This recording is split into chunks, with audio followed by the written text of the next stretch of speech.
It really is amazing. The parts that we meet, they can drive physical symptoms, they can drive chronic pain, they can drive autoimmune, all these things Gabor talks about, and they're the ones getting triggered. So when we're triggered, that's a part getting activated based on what that part's carrying from the past. These are inner children. They're younger than we are. They're stuck in the past in a prior space and time, and they really need our help. There are some parts that we call protectors who are trying to help. They take on roles when we're very young, and they often save our lives when we're that age because we're too young to regulate our nervous system.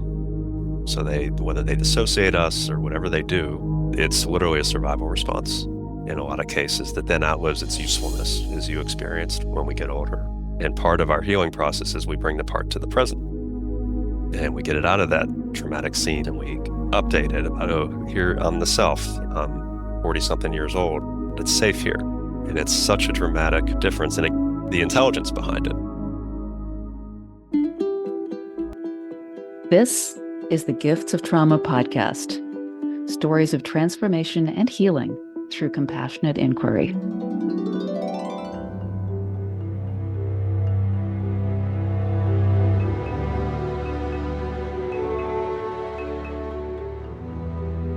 Welcome to the Gifts of Trauma. I'm Rosemary Davies-Janes, and today I'm meeting with Terry Baranski to talk about compassionate inquiry and internal family systems and the areas where they agree and the areas where they diverge. Terry, welcome to the show. It's a delight to have you here. Thank you so much, Rosemary, for having me. It's an honor, and I look forward to our discussion today. Thank you. I could do the usual thing and read your bio. You have provided it to me. But what I'd really rather do is ask you to tell our listeners a little bit about yourself. Well, thank you so much, Rosemary. I'm an internal family systems practitioner, and this has been a career change for me. I did IT, information technology, for quite some time, over 15 years. And as the passion for that started to wear off, I had more or less resigned myself to just keep doing it because I didn't know what else I would possibly do. And then this new awareness of trauma just hit me. I saw somehow a random video of it on YouTube, and it just resonated right away. It made so much sense. There's actually a little clip from Gabor, and I had read When the Body Says No 10 years prior, so I recognized the name, but I couldn't place it right away. But it just made so much sense about raising children and how we get that so wrong here in this culture. And then I just became hooked on, oh, what's this trauma? What's this developmental psychology? And it really resonated with my left brain at first in terms of, oh, this explains so much about me and my patterns, about the world. And then I discovered IFS probably 6 months later, and that made sense to me right away, that very different perspective of looking at the mind and how the human mind works. And eventually it became clear that this was a calling for a new career, which I never saw coming, but the time was right. It wouldn't have taken off even a year or two before. I just wasn't ready yet. Timing wasn't good. And it just it has flowed since then. It's been quite a journey. It's a big shift from IT to this, but it's been so rewarding. It's so beautiful to have passion for work again and to be contributing in some way to the world condition. And I'm also a father of a delightful 7-year-old girl. Her name's Anna, and I live outside of Washington, D.C., and I love walking, climbing, nature, some of my passions on Great. All sides of the spectrum. Thank you so much for sharing that, Terry. Yeah, it's almost a mind-boggling shift in career. Do you remember when you saw that clip? And thank you. I was curious about what clip you saw and why it had such a big impression. But the second part of that question still holds true. What about it did you find so fascinating or captivating that it would inspire such a huge transition? Can you remember anything specific? Yeah, looking back, it was a clip on how we get virtually everything with parenting wrong. And I think he even says in a very funny way, just whatever your instinct, whatever you would do in this culture as a parent, just do the opposite. And your children would be much better off. But I think part of the reason I had done a lot of reading on hunter-gatherer cultures before I had any inkling of a career change. And it was primarily because I was nerding out on nutrition at the time and I wanted to see how they ate. But a lot of other things resonated too, such as how they parented children and the observations that were made by anthropologists over and over again about these children being just so balanced, So what we would call mature, no tantrums. They're such a presence and just the polar opposite of what we often see here. So I think with that background, this little video clip made a lot of sense, but it was something I also hadn't thought about for a few years. It was my daughter. Yeah, my daughter was born, but she was very young. And so I think that's part of, and then once I saw who it was, I recognized the book. Then I'm like, oh yeah, that was an amazing book I read. So then I just started Googling everything about what he was up to, and that naturally led me to trauma. Thank you for filling in the gap. That makes perfect sense. So I'm also curious, you talked about nerding out on nutrition and anthropological interest, if I can say, hunter-gatherer tribes. You must have some interest in the history of humans to go to that extreme to check out nutrition, like historical nutrition. I'm curious if there's anything that was really a strength during your tech career that is serving you now in this new line of work. Yeah, there have been some interesting parallels, and tech is very, of course, left brain oriented, very analysis driven, and what we do here is more balanced therapeutically, but you need both. And there's a lot of, particularly in IFS, we're not trying to, in compassion inquiry too, the idea is not to figure anyone out. It's not that kind of analysis, but when you're with someone and you're seeing how they're triggered and you're hearing their stories, and from an internal family systems perspective, when you're working with multiple parts, in particular, the dynamics between them, how those parts are relating to each other within the larger system. That's a lot of what we do in IT as well. So what I had worked with was really big, really complex IT systems, and they're made of components invariably that have interactions. And you really get to see when there's an issue there, okay, how do we kind of trace that down to get to the root of it, which is a big thing with, I think, both of these approaches to therapy is they're very root cause oriented, which talk therapies are not, in my view. They're very symptom oriented. So that's what these two approaches do differently. So I think that's part of why that really resonated with me. And on a related note, one of the other things is if we're troubleshooting something that's not working in IT, it is very tempting to just observe what the symptoms are and try to work around that somehow. But what you learn with big systems is it's just going to come back unless you get to the root cause and see what's driving it. And that is exactly what we do here therapeutically. So that really made sense to me as well. Thank you for sharing that. That's great. I have one last question about your career shift, and then I want to get into the meat of the interview, if you will. I'd like to ask you about your professional title.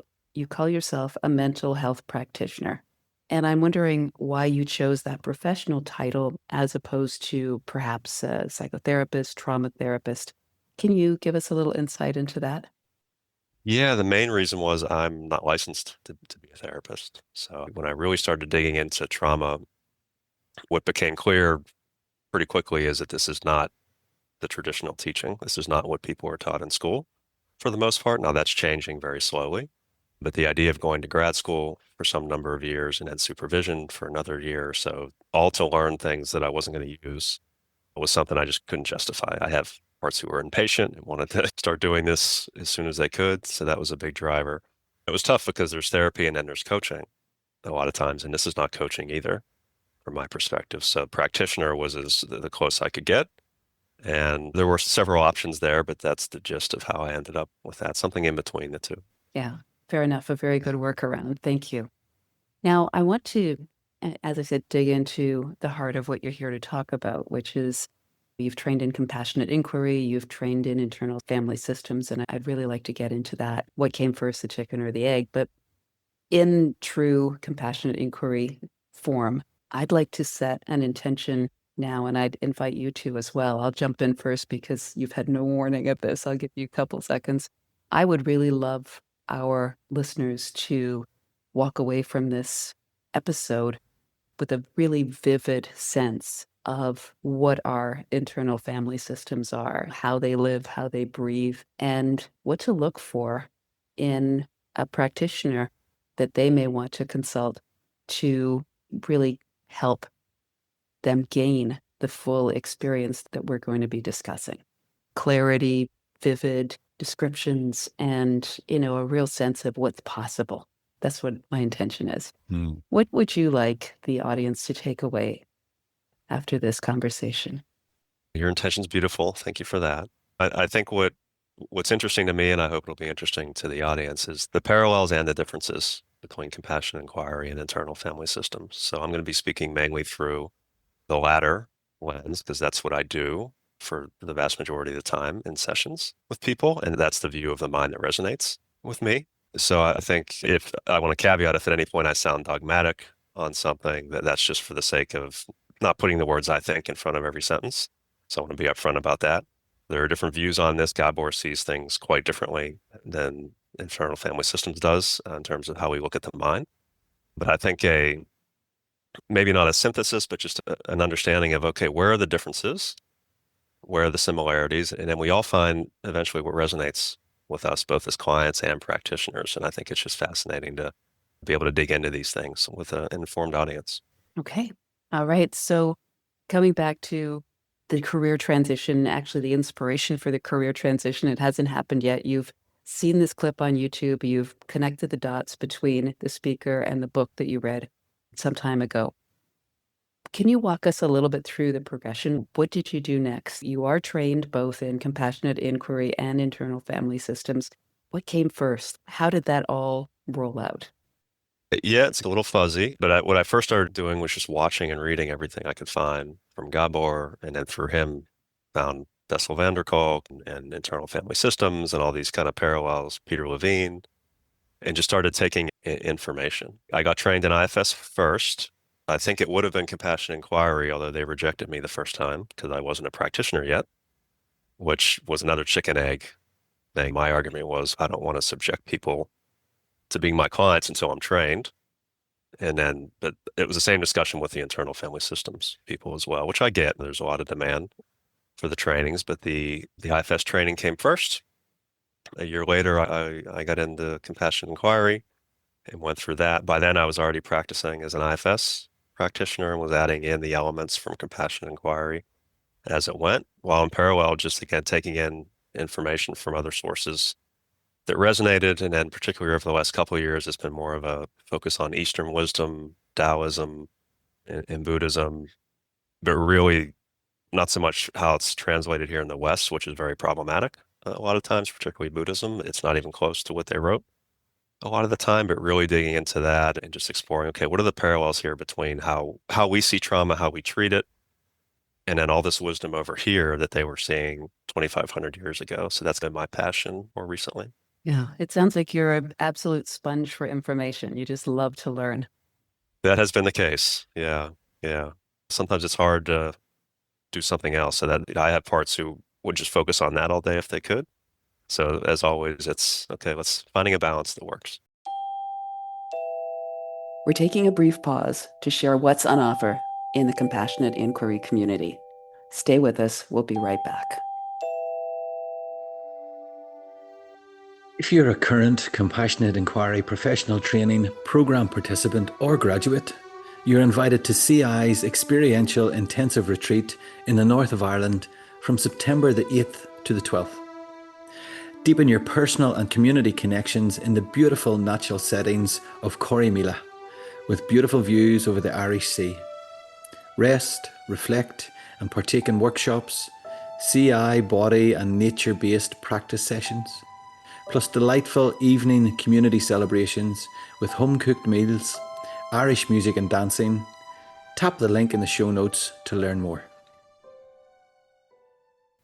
Well, let's jump right into it. We have many people from the compassionate inquiry community listening, many people who haven't, but there are, I believe, a number of conversations between Gabor Mate and Dick Schwartz, and Gabor representing compassionate inquiry, Dick representing internal family systems. Now, maybe you could just distinguish, like, what are the points of disagreement? Can you jump into the deep end there where I've just put you? Sure. Yeah, I think the most fundamental one is how the two approaches look at the mind. So we tend to, in this culture, think of the mind as one thing. We say I and we say me as if we're referring to a single entity.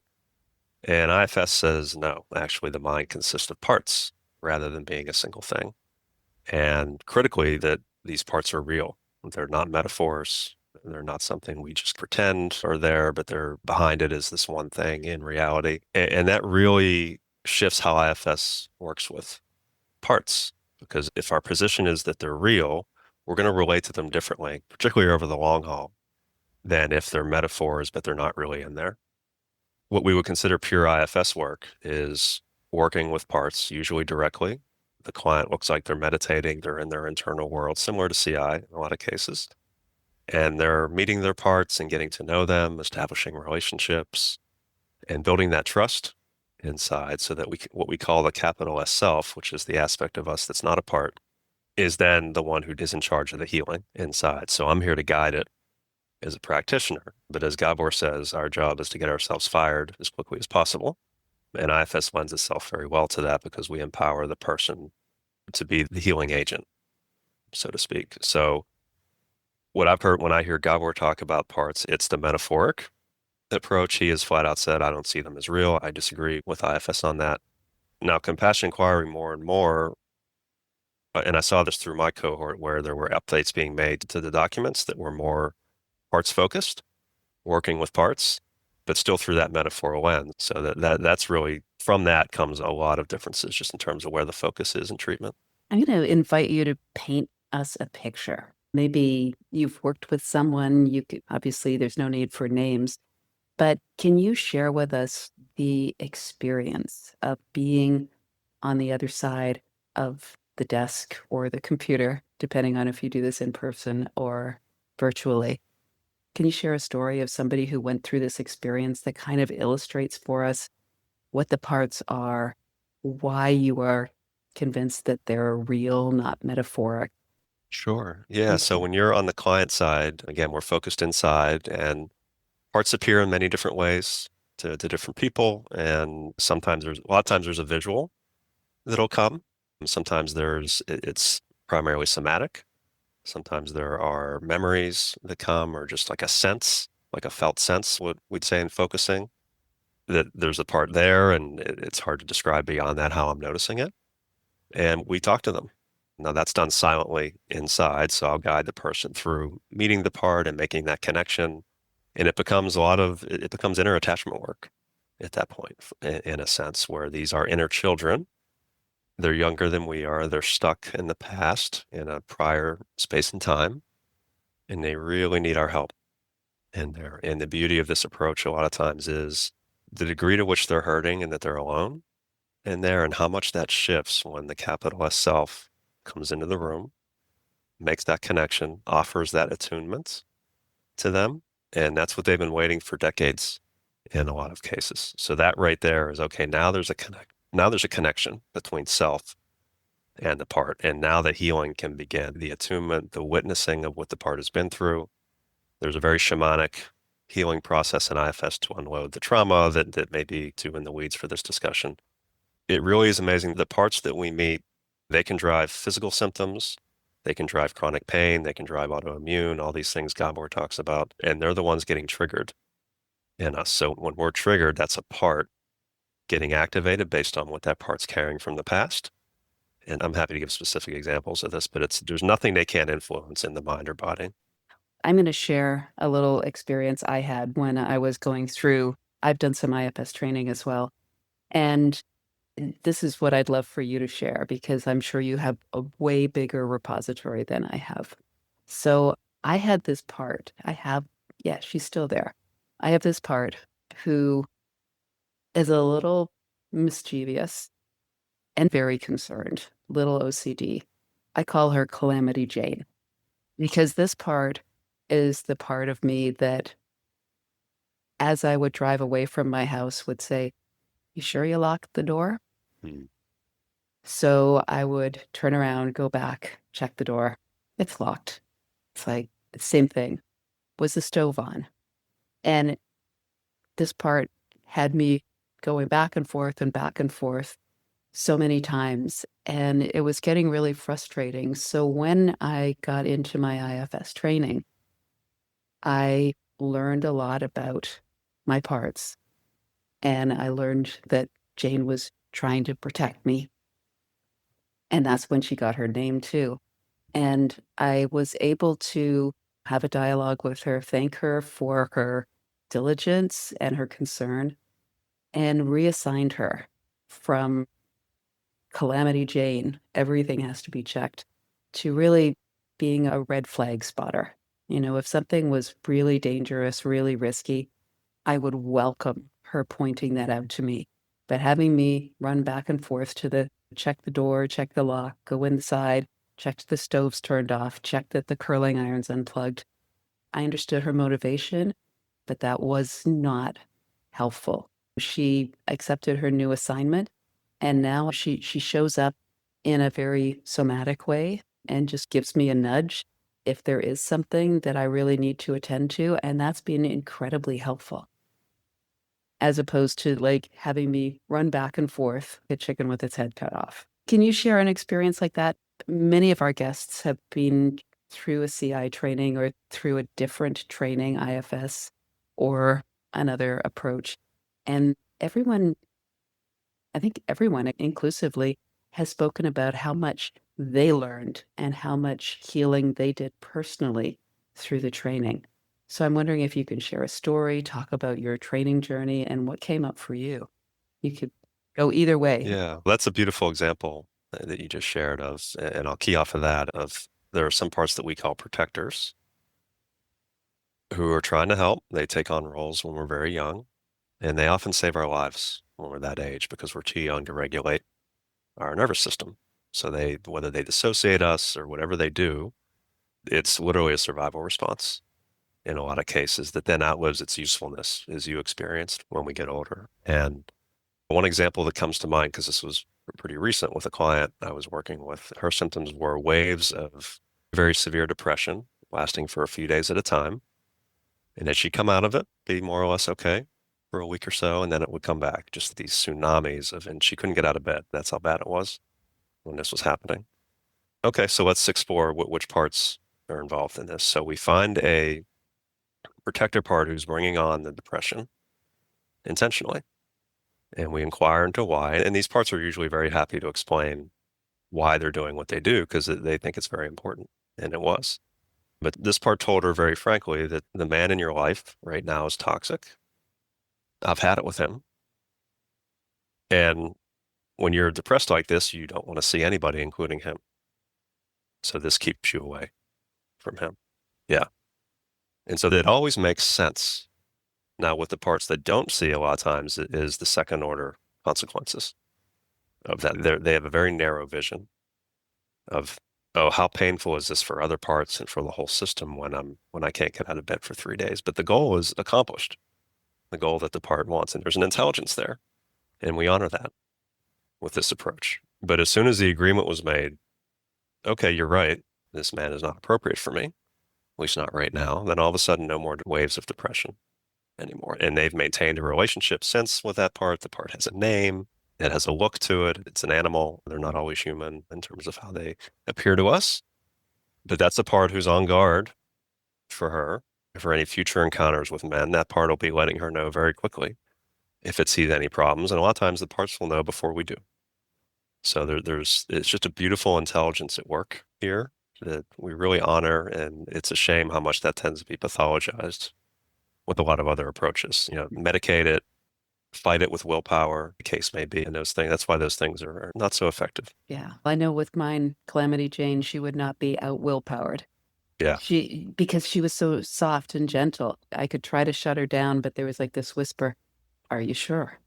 And actually, part of her effectiveness was the dysregulation around anticipating her question. Could I be sure had I been paying attention when I turned the key? Not necessarily, because I was just like, let's get this done and away from the house before she shows up. It was almost a adversarial relationship. So I love that example you shared, though. Do you have another story that could illustrate how a part would show up that's a little bit different? Yeah, because the key with this, another example I like to give is because it always goes back to the past somehow, like where our parts are carrying trauma that influences dramatically how they behave and what they're worried about. Okay, so another client had insomnia. Now, insomnia is not something we would typically in this culture say, okay, well, tell me about your trauma. Tell me about your past. We would medicate it. We would teach skills on how to relax, whatever the case may be. But We just got curious about it and we went inside and I asked her to think back as early as she could and tell me, was she ever scared of sleeping as a child? And right away, she said no. So right away, I know it's a rational part answering, right? So we invite that one to relax. And then I say, just sit with it for a moment inside, see what comes up, sit with that question. And then within 30 seconds, it's like a bus hit her. And she said, oh, you know what? I used to be so terrified of falling asleep because I thought a monster was going to come and take me. To the point where she eventually connected her ankle to the bed with a rope so that if someone tried to take her, she would feel it and wake up. That was one of the workarounds back then. So notice that's something that completely was outside of conscious awareness at first. And as soon as she remembered it, it's almost, how could I forget? Because this wasn't 1 or 2 nights. This went on for some time. So now there's a part who's scared of falling asleep, and lo and behold, as an adult, now we say it's insomnia, which it is, but there's always a reason with this approach. So then once we work with that part, because that part's still stuck back there when she was 4 years old and is still living in that time. So that fear is just as real now as it was 40 years ago in this person's case. And part of our healing process is we bring the part to the present and we get it out of that traumatic scene, that traumatic house, and we update it about, oh, here I'm the self. I'm 40 something years old. I don't get overwhelmed. It's safe here. All those types of things. And then when the healing is complete, now that part doesn't have that fear anymore. And lo and behold, I'm not up all night anymore. And it's such a dramatic difference. And again, the intelligence behind it. Because if I'm scared to fall asleep, then I'm going to do everything to not fall asleep. Just makes sense. Yeah. So I'm curious, and I'm sure you've looked into this. Gabor wrote another book called Scattered Minds, where something happens to us when we're young, and that is a protective response. And I'm bringing that up because I'm wondering if there's sort of a connection. When we scatter our minds, can we also create these various parts of ourselves? I guess really what I'm asking is, obviously there's a connection to trauma, but what creates a part? What brings a part to life from something a child is experiencing? Yeah, it's a great question. And so from an IFS perspective, we're born with parts. They're not created by trauma, but they are impacted by it significantly. And so these parts come online developmentally. And then when they're traumatized, whether in an acute situation or more commonly chronically over years, some of them will take on these protective roles. Those are the protectors. Others will just absorb pain, and we call those exiles in IFS. Those are the young ones who are usually locked away inside, and that's where the bulk of the healing takes place. And that's who the protectors are protecting, is those younger ones. The protectors, more often than not, don't even know self exists. They've never met the self. They don't know there's an adult here because there isn't when the parts are running the show.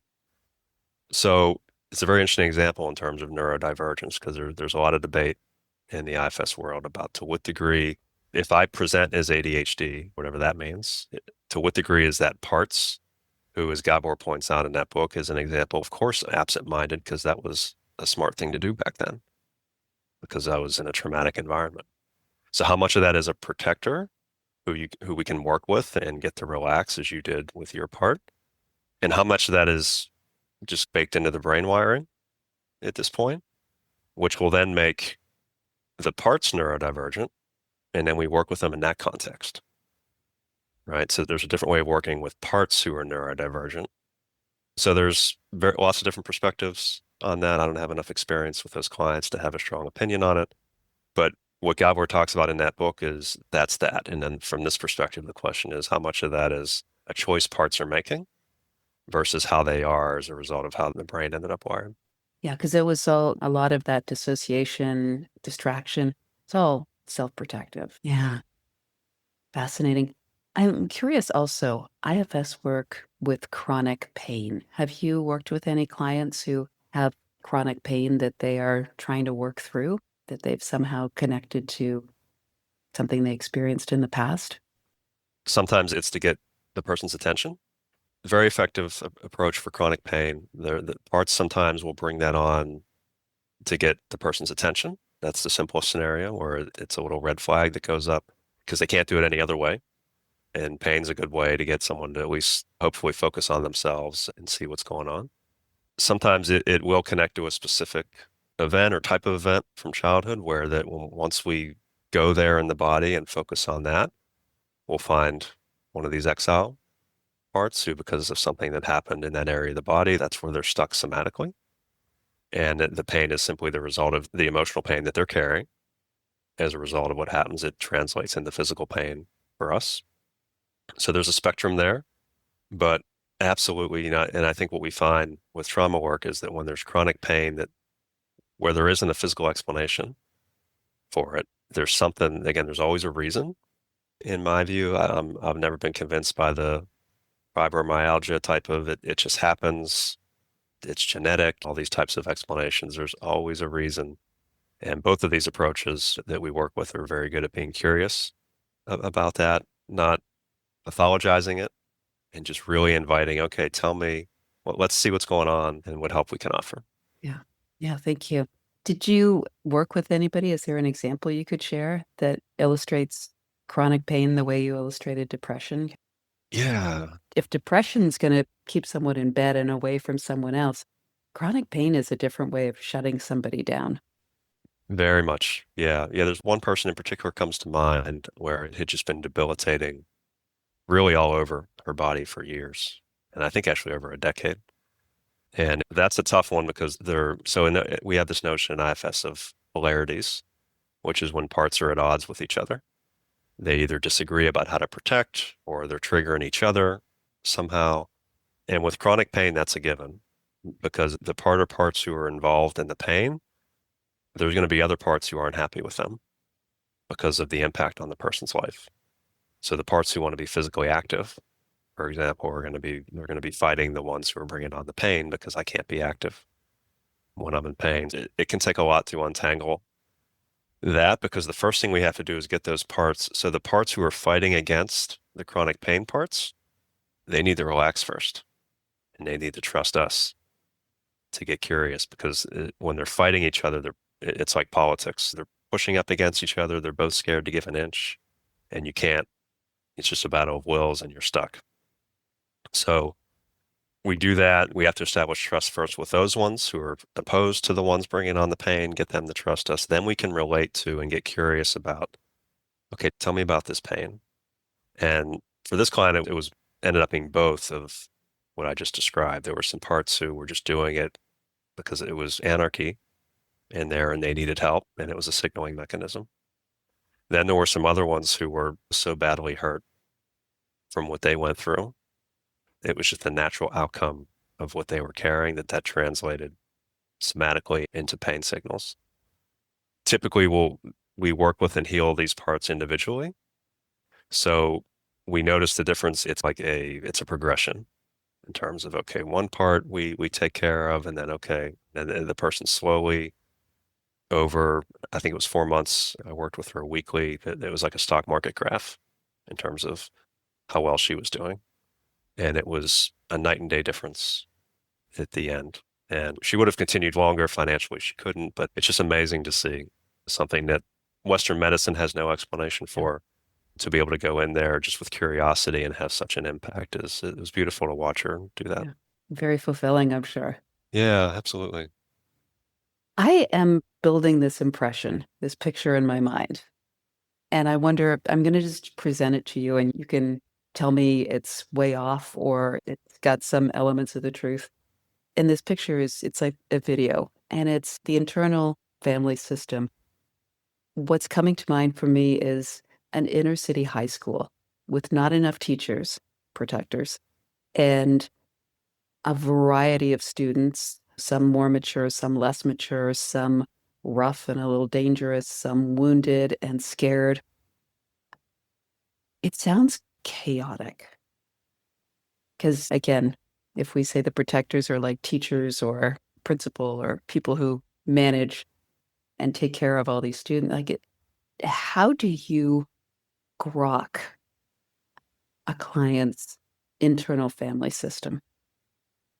It's a great question. And I love the metaphor because it's like a bunch of kids in there, and it's kids who have been parentified. I would even, in terms of protectors, they're kids too. They've just been forced into these roles. So they're like 16-year-old teachers, if you can imagine how that would go. Yeah. Or in old school style, they'd be prefects. And we know that lots of things did not go well in those old school setups with prefects. They could be dangerous too. Yeah. Yeah. What we can't do is try to get to know every part at once and try like that. What I found is there's a wisdom in terms of what parts present when in therapy, and we just go with that, and then things go fine. If we have too much of an agenda going in, which is common, so a client will come during a consult and say, I have anxiety, chronic anxiety, for example, and quite naturally, that's their focus. That's where they want to start. That's not necessarily the part that's going to present first because there's trust that needs to be built. And so we're never going to get to the deepest stuff first.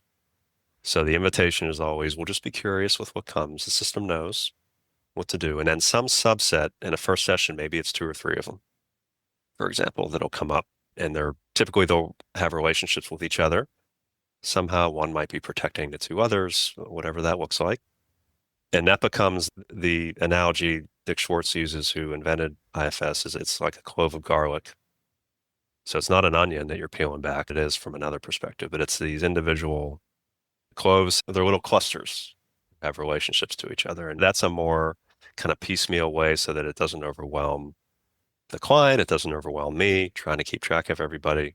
Now, there are systems at first where it's just such anarchy in there that as soon as we turn inwards and give them attention, one of 2 things can happen. One thing is it's like a bunch of kids having a sleepover, and the parent comes in and turns the light on and everyone freezes. You've never heard it so quiet. Sometimes parts will do that, and it's just, oh, there's nothing in here. But we sit with it for a while and they'll show up. But more commonly, I just hear all these voices. I can't keep them straight. I don't know who's who. I don't know. I can't tell one part from another right now. So then we have to invite them to give space so that we can choose who to focus on, who needs attention the most in this moment, who's the loudest one right now. And we'll get to everybody, but it does have to be, I think what you were getting at is it does have to be a few at a time, especially up front, or it's just going to be the client won't be able to remember who's who, which is important for the ongoing relationship building in between sessions that we do. But most systems, again, there's such an intelligence. That's just what we get after the first session is 2 or 3 parts, and then there's a progression after that. Mm-hmm. I'm curious, you mentioned the client who had the dramatic results, and they would have continued, but they weren't able to financially. What this brings up for me is how many parts might a single person have? Because I could foresee someone emptying their bank account, trying to work with all of these characters who are inside of them playing different roles. Yeah, there's no set number. We usually very informally say 30 to 40-ish is what we might run into over the course of therapy. But everyone's histories are very different. So it doesn't mean that every one of them is traumatized and needs to go through what we call the full healing process in IFS. And we'll meet them. They'll need something maybe relatively minor from the client, either once or in an ongoing way, like some type of communication going forward, and then they're good. They just wanted to be acknowledged, and now that they're seen. But other ones are carrying so much, and there may be a lengthy healing process with them. But the question everyone asks in a consult is, how long does this take? And my answer at this point is, I have no idea. I would just be guessing for you. Some people really, there's a spectrum in terms of how much people can do on their own in between sessions, which really is probably one of the bigger determinants of the overall pace. Dick Schwartz, who created it, ironically, can do very little on his own in terms of the healing. He needs someone to hold that space for him. But some people, they just run with it, and they're meeting new parts on their own during the week and giving me reports, and it's beautiful. Yeah, the timing is very different for everybody, and not every part needs so much help, which is very, very good. And they respond much quicker than real children do in terms of how quickly they trust you, because they really want help. They're overworked in there, or they're overwhelmed with this pain. And once they get what we call self-energy, which is who I am as my capital S self. Once they sense that, they can tell right away, oh, this is what I need. And so it tends to be a very quick moving process, certainly compared to talk therapy. That's the good news. Yeah. And when you went through the internal family systems training yourself, was there an opportunity to get to know your own parts? Was there some self-work that happened as part of that process of training? Yeah, it was a similar layout in terms of the triads that we would do. I'd already done IFS as a client for that, so I'd started work as a client first. Because when I first discovered IFS, I was like, well, this sounds amazing on paper. Can it really be this good? So I did it myself first, and yeah, met so many of again, the hyper-rational ones, the work-focused ones, the ones who get triggered, the ones who react. And I'm so thankful that it worked out that way because we got to start with ourselves. I think that's super helpful, and that gives context to everything we're going to do when we're working with someone else, as Gabor says, if we've been there ourselves. I was really asking because if people are listening and saying, wow, I didn't realize there was this level of complexity and engagement with all the parts, maybe they're considering taking the internal family systems training and knowing that there is a certain degree of experiential work where they can come face to face with their parts and work with other students in small groups and get to know their own parts. I think that's a really important piece of the process. Yeah. Speaking of that, obviously, you've been sharing examples from one-on-one sessions with clients. I imagine that's the way that you work mostly. But I also saw on your website, which will be linked in the show notes, that you do group sessions. And I wondered if you could talk to us a little bit about how those work. I saw 2 different groups on your website. So perhaps you can talk a bit about that. Sure. Yeah, it's a workshop format, so it's not group therapy. The first one is so what I call authentic self-relating is an intro. It's an IFS 101. These concepts, the terminology, some of which we've been discussing, and we do some what are called IFS meditations, where we guide people to go inside and discover some of their parts or discover what self feels like and interact with some parts. So it's experiential, which again, I think is important in that way. And then Q&A, that's the one. And then the other one I've been doing more is a fusion of IFS and what's called authentic relating. Authentic relating is a practice, and the details can vary, but the gist is people show up for a workshop. A lot of times they're strangers, and the facilitator facilitates fairly short but fairly intimate conversations between pairs of people, usually. And then we're rotating through, so it's a different partner each time. And the prompts are questions such as, what feels alive in you right now? And so it's not the small talk kind of stuff that we do. And the first time I did authentic relating, I was blown away 4 or 5 years ago, just in how different it was to make these deep connections with strangers in a very short amount of time. And then you switch partners and you make a deep connection with the next person. So my workshops incorporate IFS into this, which I think is, to me, it's so much fun because now we're bringing parts awareness into these one-on-one discussions. So there's an overview of IFS, again, terminology. We do one group exercise first, and then we're breaking up in these pairs to talk about our parts. So what parts do you tend to notice day to day? What parts dominate your day-to-day experience? And I think reflecting on that is so helpful. One of the things I hear so often with these workshops is, I thought it was just me struggling with this, struggling with XYZ, whatever it is. And then they're sharing it with someone else, and the other person's me too, or something very similar. Because these are things we talk about so much other than with our closest friends, if we're lucky, and a therapist. So there's often this impression that, oh, it's just me struggling so badly with anxiety, for example, because everyone else seems like they're fine. That's a big part of the beauty of these one-on-one shares is really connecting with someone else and being validated, and then also hearing from them what they're going through. So that's the second workshop. I do those both in person and online. I was hesitant online at first. I didn't know if it would work on Zoom, but the breakout rooms are great. Yeah, I was curious about that. And this authentic relating, is that something that you invented or is that something that you're trained in? No, that's been around for some time. There are a couple books on it from the people who did invent it. And yeah, there is training on that. I think it's ART, authentic relating. I can't remember what the T is. teaching or training maybe. Yeah. But yeah, that's a beautiful, and there are levels to that too. But I think just to do it, that's for facilitators. So to just do it, you can just go, there are people who do workshops online and you can just show up and it's a beautiful thing. Yeah. Thank you for sharing that. And I'm glad that there is the virtual opportunity as well, because people are listening from all over the world. And if it was, you have to show up in Washington, D.C. in the US, that could be limiting for some. But A long commute. Yeah. I've done a lot of traveling this past year. And yes, Mm, another plane? No. yeah. But I'm sure there are benefits to the in-person and possibly benefits to the virtual as well. So Yeah. thank you for doing it that way. We're coming to the end of our time together. And I wonder, is there anything that you'd like to speak about that I haven't asked you? Good question. There's two things struggling for attention in my mind. I'm going to go bold and go with the second one. So the beauty of the pioneers of internal family systems were just so open to anything that came, whether it made sense or not, which has allowed them to tie into a whole other realm that we would call supernatural, that they were finding these energies in people that were not parts, which drives our Western minds crazy. But rather than just ignore it or say, all right, that doesn't make sense, we're not going to worry about that, they got curious in the same way, and they started finding what we might call entities in people, or we might call angels, depending on where we're at spiritually. We might even call demons sometimes. And so there are some of these that IFS calls guides that are positive. They're like a higher power, whatever we want to call that.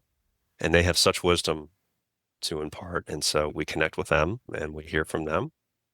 And there are others that have gotten stuck in there and they're primarily negative. It's these energies that are lost, they're confused, they latch onto a part, usually during trauma, and that they're like leeches and they exist by fear. So when we're afraid of them is when they have power over us. And there's a process to get them out. It's not like in the movies with The Exorcist. It's not nearly that dramatic. Whether they want to go or not, they have to go. It's not a democracy, but there's this shift that I've seen in people. Like these things can cause such havoc. Yeah. Could you share an example? Yeah, they have such an energy. So if we just take someone who is raging as an example at his family, now this can be a part too, but when a part does it, you can see a protective intention in it because there's always that positive intention. But this was someone who, when this, what we call the IFS term is an unattached burden, which is a little clunky, but it's a UB for short, so that's what we call it. The UB was attached to this part. The UB had such a negative, angry energy to it that when triggered in a certain way, it would lash out almost like the person was possessed, because that is what's happening. And it was so scary to that person's partner, to the family, that they were on the verge of divorce. Other than that, he was a loving father. They just couldn't figure out what when the switch flipped, like what was happening. And so when we found this energy, they tend to present very differently. They can show up as like a monster. Sometimes they're growling, they're trying to scare. But if we're in self, we're not afraid. And then they have no power over us at that point. So then we can, long story short, figure out how to get them out, which there's a process for that. And then the part that they were attached to needs healing. And it's a night and day difference. Again, whatever that UB was doing or driving in the person is completely gone. Yeah. It's fascinating because it's almost as if they're self-nurturing. If they feed on fear and they incite fear, that's how they keep themselves charged up. Yeah. Oof. Absolutely. Okay, and now I'm very intrigued. There was one other thing you were choosing between. So what was the other Oh, thing? sure. Yeah, the other one was self, just to touch on that a bit more. So the capital S self is who we are. It's the aspect of us that's not a part. Every spiritual tradition has a word for it. Buddha nature, Atman, Christ consciousness. Everyone's discovered it independently all over the world. And self, from an IFS perspective, is intended to be the leader of the internal system. So self is the adult. And the idea is in a non-traumatized system, self collaborates with parts. We want to hear from all of them, get their opinions when there's a big decision we need to make, whatever the case may be. But we want self to be the one ultimately making big decisions, the life direction, all these types of things. And self feels a certain way. It's different for everybody, but it's a very different energy. when self is in the lead versus when one or more parts are what we call blended, which means they've taken over our seat of consciousness. And then we feel like we're the parts. Parts invariably are tense. There's a tension. So when we're tense, that's not self. Self is open-hearted, spacious, calm, present. And one of the meditations that I do in workshops is connecting with self, inviting our parts to unblend, just so we can see, okay, what does it feel like when I'm in self? And a lot of times it's somatic. There's an energy flowing through the body. It can be hard to put words to for some other people, but that's, as I mentioned at the beginning, that's the healing agent inside. It's not me as the practitioner. And when we become what we call more self-led, which is what I describe, where self is running the show in there, that's when harmony really returns to the system, because that's how we were supposed to be before we were traumatized. The parts are much happier because they're not in over their heads anymore with all these parentified roles that they had to take on. And things just function and we're just present. And this is exactly what anthropologists saw when they studied hunter-gatherer tribes 100 to 150 years ago, largely before some of them were colonized. They couldn't believe how present these people were, how happy they were, how harmonious they lived with themselves, with each other, within their environment. They had never seen anything like it in our culture, and we've never seen it since. And that, to me, is how we evolved, like every other animal, other than the ones we keep in zoos. There's a harmony out there. They balance each other. Nature keeps itself in check, and we're part of nature. We are nature. So that, to me, is how it was and how it ought to be. And that's, in my mind, one of the fundamental goals of healing is reconnecting with ourselves and our harmony in that way. Beautiful. Thank you so much. I really appreciate that, Terry. Now, we always like to end each episode with a question, and that is, you have the opportunity to whisper some words, a truth, something to reflect on into the ear of the world right now. What would you like to leave our listeners with after what's been shared in this space today? I would key off of what I just said and say that you have a self with a capital S. When parts are running the show, it's covered up like clouds covering the sun. So it may be hard to believe. It's hard for parts to believe often, but it is in there. It can't be damaged. It can't be hurt. And it is such a different way of experiencing the world. It's who you really are in spite of everything you've been through. And that's why we're here, I think, in this healing space, is to reconnect with that. And as hard as it may be for some of us to believe, I promise everybody is in there. Wonderful. Terry Baranski, thank you so much for being our guest on the Gifts of Trauma podcast today. It's been fascinating and amazing to hear you talk about the internal family systems parts work that you do and the impact that the work you do can have on clients, the positive impact, how it can totally transform their lives. So I hope we've left listeners inspired and curious, because there is a lot of information out there on internal family systems, and I will be leaving the link for your website in the show notes. I'm sure people can reach out to you if they want more information about working with you, about your groups, your workshops, everything else that we've discussed today. So thank you for being with us. It's been a real pleasure to have you here. Rosemary, thank you so much for having me and for the work you're doing with this podcast. I remember how happy I was when I first saw it come online in the first episode. It's a beautiful thing. So thank you for that. None of us who are involved in the Gifts of Trauma can think of any other work we'd prefer to do. So it's definitely a passion. Thank you. Yeah, it shows.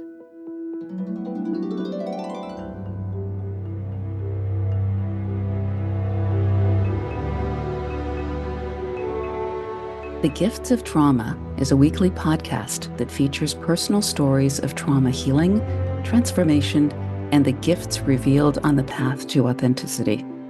Listen on Apple, Spotify, all podcast platforms. Rate, review, and share it with your clients, colleagues, and family.